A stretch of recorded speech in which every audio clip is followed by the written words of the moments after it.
Bonjour à toutes, bonjour à tous, bienvenue, c'est Quentin Taylan Hospitalier les amis et je suis très heureux de vous retrouver dans cette nouvelle vidéo, j'espère que vous allez bien et comme je vous l'ai promis dans ma précédente vidéo intitulée J'arrête la radio pour faire des vidéos sur YouTube, je vais répondre directement aux commentaires que vous avez laissés sous cette vidéo car sur cette chaîne, j'ai pas envie de juste vous parler, je veux que ça soit un espace et un lieu où on dialogue ensemble, où on peut discuter directement, que ça soit un lieu d'échange où on puisse se parler d'une manière directe et super naturel, c'est pour ça que je vais répondre maintenant à tous les commentaires que vous avez laissés sous cette vidéo. C'est parti!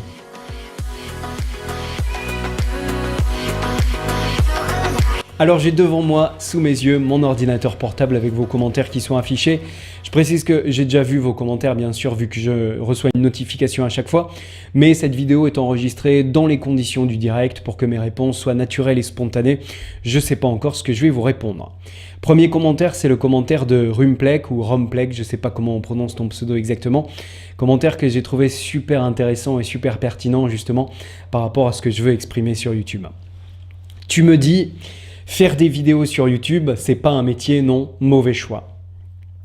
Alors, premièrement, j'ai envie de te rassurer en te disant que je ne me suis pas mis à la rue pour faire des vidéos.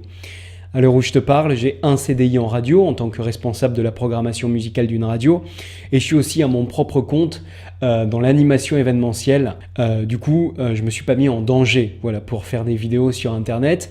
C'est juste qu'avant, je travaillais dans 2 radios en même temps et j'étais sur les matinales d'une radio du lundi au vendredi. Du coup, c'était super prenant et en fait, je me suis juste départi un peu de la radio pour avoir plus de souplesse dans ma vie et pour être un peu plus autonome. Ensuite, l'idée de faire des vidéos, c'est pas un métier. Déjà, je pense qu'il ne faut pas voir ça comme le cliché qu'on a directement. Pour prendre des exemples français, les exemples français les plus connus, c'est Cyprien et Norman, qui ont tous les deux plus de 10 millions d'abonnés sur YouTube et qui font des vidéos qui font à chaque fois des millions de vues et qui, eux, gagnent au final grâce au partage de revenus avec YouTube, grâce aux publicités en fait qu'il y a au début de leurs vidéos et qui font aussi d'autres partenariats et d'autres productions qui leur offrent vraiment la possibilité d'en vivre pleinement et à plein temps. Moi, mon but, c'est pas d'être un YouTuber superstar avec des millions d'abonnés et des millions de vues sous chaque vidéo. Si un jour ça arrive, tant mieux et j'en serai ravi, mais c'est pas mon objectif. Et aujourd'hui, grâce à YouTube, grâce aux réseaux sociaux en général, grâce à une présence sur Internet, que ce soit au travers d'un blog, d'un site Internet, de vidéos, de Facebook, YouTube, etc., ça offre, je pense, une infinie possibilité de générer des revenus et de se créer un métier en fait. Aujourd'hui avec YouTube, on peut vendre des formations, il y en a beaucoup qui le font, c'est pas mon objectif mais c'est possible. On peut vendre des conférences, on peut vendre du contenu, on peut vendre des rencontres, des concepts. On peut proposer par exemple à des télévisions, à d'autres médias du contenu vidéo.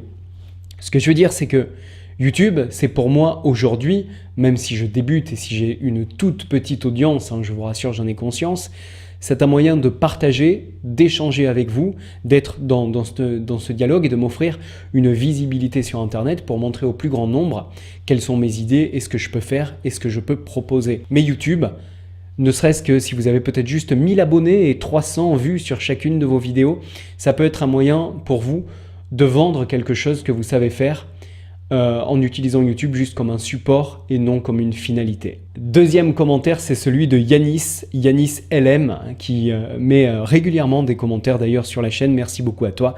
Yanis qui me dit « Bonjour, qualité toujours au rendez-vous, merci beaucoup pour ce compliment. Concernant le développement de la chaîne, j'aimerais bien qu'elle soit jumelée avec une chaîne SoundCloud où tu aurais juste à y glisser les pistes audio de tes vidéos YouTube et où tu pourrais également y insérer tes émissions plus longues et plus détaillées, moins adaptées à l'algorithme et au format YouTube. Enfin, par rapport au fond de tes vidéos, plus d'intervenants extérieurs et des sujets plus approfondis seraient appréciables. Pour ma part, je suis passionné de nouvelles technologies, de sujets politiques, économiques et de développement personnel. Merci et à la prochaine vidéo. Merci beaucoup Yanis pour ta fidélité à la chaîne et pour ton commentaire.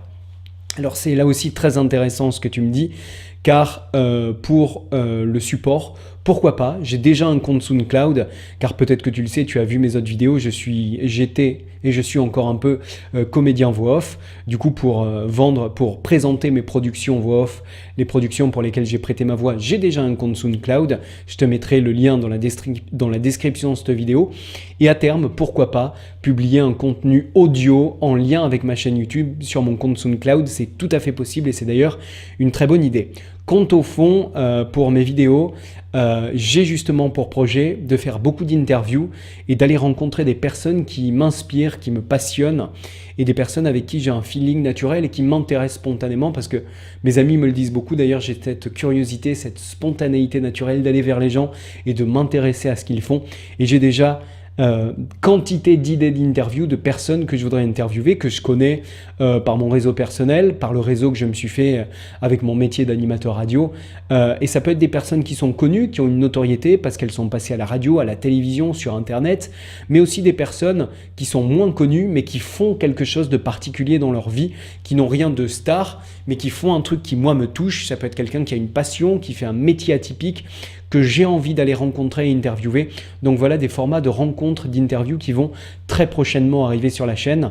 Je travaille un peu le format, j'ai envie que ça soit des vidéos de qualité. Donc c'est pour ça que je suis en train de préparer ça et ça devrait arriver dans les mois qui viennent sur cette chaîne YouTube. Quant aux nouvelles technologies, aux sujets politiques, c'est également des sujets qui me passionnent, notamment pour la politique. C'est quelque chose qui m'intéresse énormément. Ensuite sur YouTube, je suis un peu frileux par rapport à ça pour être tout à fait transparent sur le fait de ne pas vexer certaines personnes, de ne pas froisser certaines opinions politiques. C'est toujours clivant en fait de parler politique, vu qu'on a forcément un avis et il y a des gens qui vont pas être d'accord et d'autres qui vont être d'accord. Ensuite, ça peut ouvrir le débat, hein. C'est d'ailleurs le but. Donc, c'est des sujets qui m'intéressent, les nouvelles technologies, la politique, l'économie également. Donc, c'est des sujets que j'aborderai très certainement dans mes prochaines vidéos, vu comme je l'ai déjà dit, cette chaîne est tout à fait libre et j'exprime et je partage vraiment ce qui me tient à cœur et le développement personnel aussi, c'est quelque chose de passionnant. Je suis des youtubeurs comme Antoine Blanche-Maison, David Laroche, qui font vraiment du contenu intéressant, donc j'en parlerai aussi dans mes prochaines vidéos. Merci beaucoup Yanis en tout cas pour ton commentaire. Nicolas Richard qui me dit « Être animateur télé, ça peut être sympa, pourquoi pas tenter ce sujet ?» Alors Nicolas, il se trouve que c'est aussi quelque chose qui me passionne, qui m'intéresse. Quand j'étais enfant, je voulais en faire mon métier. Et il se trouve que même pour une chaîne locale toulousaine, j'avais proposé un concept il y a quelques années. J'avais d'ailleurs pour la maquette interviewé Julien Doré. Si je retrouve une image ou une photo, je vais vous l'afficher dans la vidéo pour que vous voyez. J'avais rencontré Julien Doré, j'étais allé tourner des reportages dans des bars toulousains.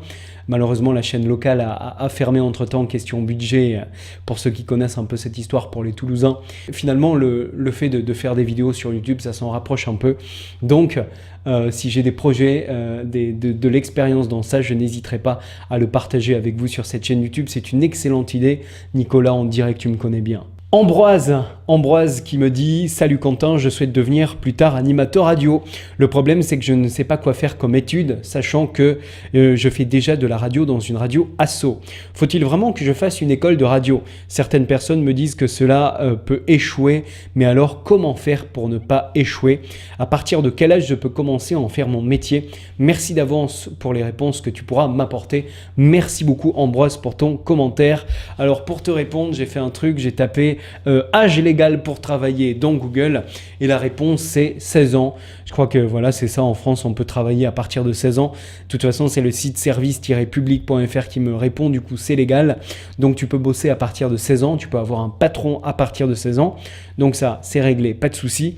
Ensuite, moi, ce qui me frappe dans ton message vocal, c'est un point très positif. Tu me dis que tu fais déjà de la radio dans une radio associative. Je pense que si tu me poses cette question, tu as déjà vu ma série de vidéos sur le métier d'animateur radio. Et selon moi, le fait de déjà pratiquer de la radio et surtout d'être entre guillemets dans une vraie radio associative, c'est un énorme point fort pour toi. C'est-à-dire que si tu veux intégrer une école ou si tu veux chercher à être embauché dans une radio, c'est déjà un énorme point fort pour toi, une énorme base, car tu vas pouvoir dire voilà, je suis déjà dans telle radio FM, j'adhère déjà à telle association où je produis du contenu pour cette radio. Donc c'est déjà excellent sur ton parcours et sur ton CV. Donc c'est quelque chose à continuer et à mettre en valeur. Ensuite, est-ce que tu dois faire une école de radio? Ça dépend un peu comment tu le sens, ce que tu fais sur cette radio. Est-ce que la radio associative dans laquelle tu travailles actuellement a peut-être possibilité de t'embaucher un jour ?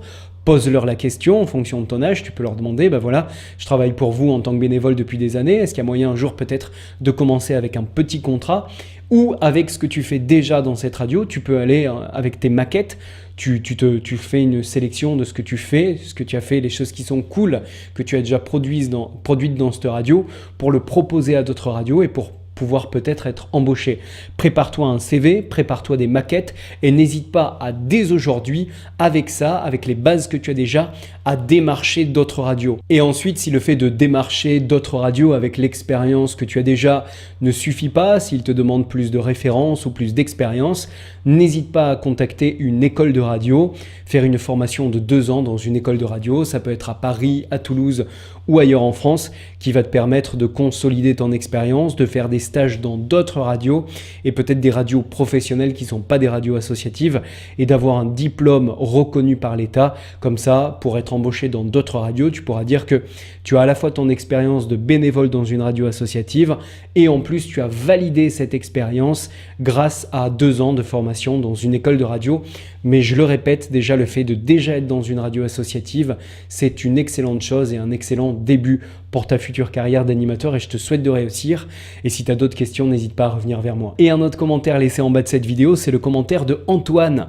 Antoine qui me dit, c'est toujours sur le thème de la radio, comment devenir animateur radio? Quelle filière faut-il prendre? Alors Antoine, si tu n'as pas vu toutes mes vidéos sur le métier d'animateur radio, je t'invite à voir et à revoir cette série où je parle vraiment de comment faire ses premiers pas en radio. Et pour te répondre à nouveau dans cette vidéo, comme j'en parlais un peu à Ambroise à l'instant, pour moi le premier pas c'est faire de la radio.